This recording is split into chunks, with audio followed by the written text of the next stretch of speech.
बिस्मिल्लाहिर्रहमानिर्रहीम। अस्सलाम वालेकुम स्टूडेंट्स।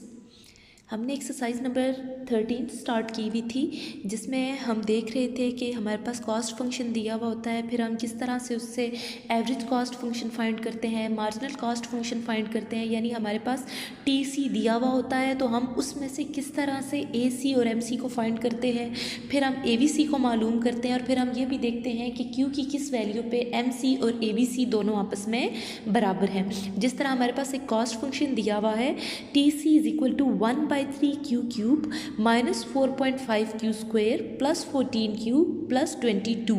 जैसे आपको बताया गया था कि ये 22 जो है ये टी एफ सी है हमारे पास, और ये जितनी भी रिमेनिंग वैल्यूज़ हैं ये हमारे पास हैं टी वी सी की, यानी total variable cost. Variable cost वो होगी जो चेंज हो सकती है, और टी एफ सी वो है जो चेंज नहीं हो सकती।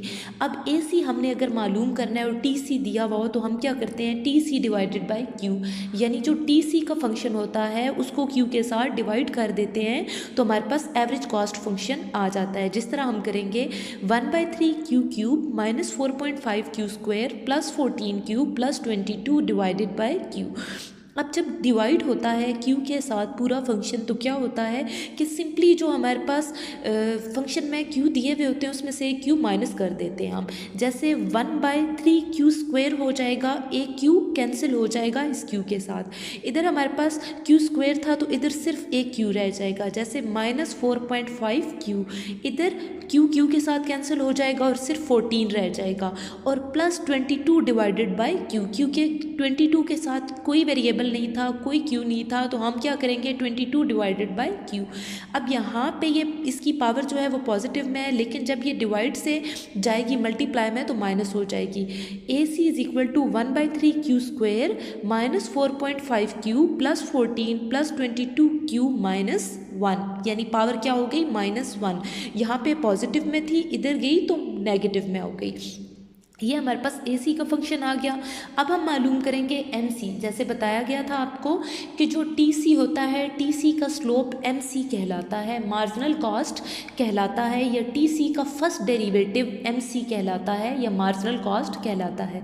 इसका फार्मूला होगा हमारे पास D T C divided by D Q, यानी आप delta T C by delta Q भी कर सकते हो, इज इक्वल टू। अब क्या करेंगे कि जब हम डेरिवेटिव लेते हैं, डेरिवेटिव लेने के लिए कुछ रूल्स होते हैं कि सबसे पहले हम पावर को लिखते हैं, फिर जो पावर होती है उसमें से एक माइनस कर देते हैं और कांस्टेंट को ज़ीरो कर देते हैं। इसी तरह से करेंगे कि जैसे ये क्यू क्यूब था ये पहले आ जाएगा, ठीक है, 3 इंटू 1/3 Q3 माइनस 1। ये जो 3 था हमारे पास, ये क्यूब था, इसमें से हमने 1 माइनस, ये पावर पहले आ जाएगी 2 into 4.5 Q2 minus 1 plus 14 Q1 minus 1, और जो कांस्टेंट है 22 वो ज़ीरो हो जाएगा, 3 के साथ कैंसिल हो जाएगा, तो इधर हमारे पास बच जाएगा क्यू स्क्वेयर माइनस 2 को जब हम 4.5 से मल्टीप्लाई करते हैं तो हमारे पास वैल्यू आती है 9Q, ठीक है। ये स्क्वेयर था, स्क्वेयर में से एक गया तो सिर्फ एक क्यू रह गया, और 1 माइनस 1 यानी क्यू ख़त्म हो जाएगा, सिर्फ यहाँ पे हमारे पास रह जाएगा 14। तो ये हमारे पास फंक्शन आ गया MC का या मार्जिनल कॉस्ट का। अब हम क्या करेंगे, अगला पार्ट है डेरिवेटिव का कि at what value of Q MC is equal to AVC, Q की किस वैल्यू पे MC और AVC दोनों आपस में बराबर हैं। तो हम क्या देखेंगे कि MC का फंक्शन लिखेंगे, जो MC हमने मालूम किया था उसकी वैल्यू थी Q square minus 9Q plus 14, वो वैल्यू हमने लिख ली। अब हम मालूम करेंगे AVC, एवरेज वेरिएबल कॉस्ट, उसका फार्मूला होता है टोटल वेरिएबल कॉस्ट या TVC divided by Q। Total variable cost जितनी भी ये हमारे पास कास्ट है, जहाँ जहाँ पॉइंटिंग डिवाइस जा रही है, ये TVC है, ये जो 22 है ये TFC है, यानी ये वो कास्ट है जो चेंज नहीं हो सकती, ये फिक्स कास्ट है। इतनी वैल्यूज़ को हम क्यू के साथ डिवाइड करेंगे तो हमारे पास वैल्यू आ जाएगी AVC की। इसी तरह से किया हमने कि हमारे पास TVC divided by Q, 1/3 Q Q minus 4.5 Q square plus 14 Q, हमने 22 नहीं लिखा, 22 हमारे पास TFC था। बाकी जितनी भी कॉस्ट फंक्शन में वैल्यूज़ थी वो हमने लिख ली और Q के साथ हम इसको डिवाइड कर देंगे। वही सेम प्रोसीजर कि जब q डिवाइड होता है तो ऊपर वाली जो q की वैल्यूज़ होती हैं उसमें से एक माइनस हो जाता है, यानी 1/3 q² माइनस 4.5q और प्लस 14। q के साथ कैंसिल हो गया, ये स्क्वायर था, स्क्वायर में से एक q हमने निकाल दिया, और ये क्यूब था, क्यूब में से एक q निकाल दिया तो स्क्वायर बच गया हमारे पास, यानी 1/3 q² माइनस 4.5q प्लस 14, ये आ गया हमारे पास ABC।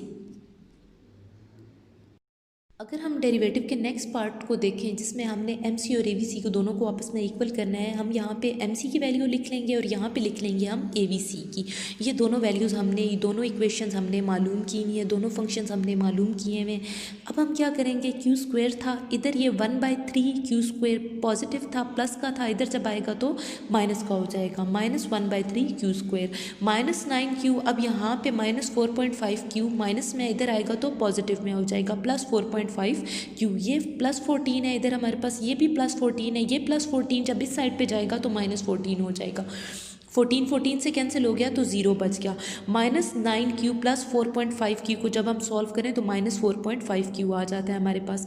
और ये 2/3q² हमारे पास कैसे आया कि ये हमारे पास 1 है, इसकी वैल्यू क्या है 1, और जब हम इसका LCM लेते हैं तो वो आता है 3। जैसे ये यहाँ पे लिया गया LCM आ गया 3 को, जब अब यहाँ पे हमारे पास 1 है, 3 को 1 से मल्टीप्लाई करोगे तो 3 आ जाएगा, और 3 1s are 3, 1 को जब आप 1 से मल्टीप्लाई करोगे तो यहाँ पे आएगा 1, 3 माइनस 1 करोगे तो 2/3 आ जाएगा। अब हमने क्या करना है कि क्वाड्रेटिक इक्वेशन लगा के हमने q की वैल्यू मालूम करनी है। हम क्वाड्रेटिक इक्वेशन लगाएंगे, ये सबसे पहले हमारे पास a है 2/3 माइनस 4.5q, ये हमारे पास b और c हमारे पास 0 है। इसी तरह से हमने क्वाड्रेटिक इक्वेशन लगाई, minus b plus minus √b² minus 4ac divided by 2a। इसी तरह से हम फार्मूले में वैल्यूज़ पुट करेंगे, b की जगह हम b की वैल्यू पुट करेंगे, माइनस 4.5, ठीक है, प्लस माइनस माइनस 4.5 का स्क्वायर यानी b का स्क्वायर माइनस 4 फार्मूले वाला, a की जगह वैल्यू 2/3 और c की जगह वैल्यू होगी 0, और 0 के साथ जितनी ये चीज़ मल्टीप्लाई होगी वो 0 में हो जाएगी, यानी 4 से लेकर 2/3 और 0 जब इनके साथ मल्टीप्लाई होगा तो 0 हो जाएगा। अब हम क्या करेंगे, जब हमने इसको सॉल्व किया तो हमारे पास वैल्यू आई 4.5, माइनस माइनस के साथ कैंसिल हो गया था, plus minus 20.25 divided under root लेंगे डिवाइडेड बाय 1.33। अब हम क्या करेंगे कि एक दफ़ा प्लस से और एक दफ़ा नेगेटिव से इसको सॉल्व करेंगे। 4.5 प्लस माइनस 4.5 डिवाइडेड बाय 1.33, यानी इस चीज़ का जब हम अंडर रूट लें 20.25 का तो हमारे पास वैल्यू आती है 4.5। अब हम क्या करेंगे, 4.5 प्लस 4.5 डिवाइडेड बाय 1.33 तो हमारे पास वैल्यू आती है 6.76, यानी क्यू की एक वैल्यू निकल आई 6.76। दूसरी वैल्यू अगर हम करें 4.5 माइनस 4.5 डिवाइडेड बाय 1.33 तो ये हमारे पास 0 आ जाएगा। 0 जब डिवाइड होगा 1.33 से तो इसको भी 0 कर देगा, क्यू की वैल्यू आ गई 0। एंड में हम कहेंगे thus at q is equal to 0 and q is equal to 6.76, MC is equal to ABC, यानी MC और ABC बराबर है, q की एक वैल्यू जब है 0 और दूसरी वैल्यू है 6.76।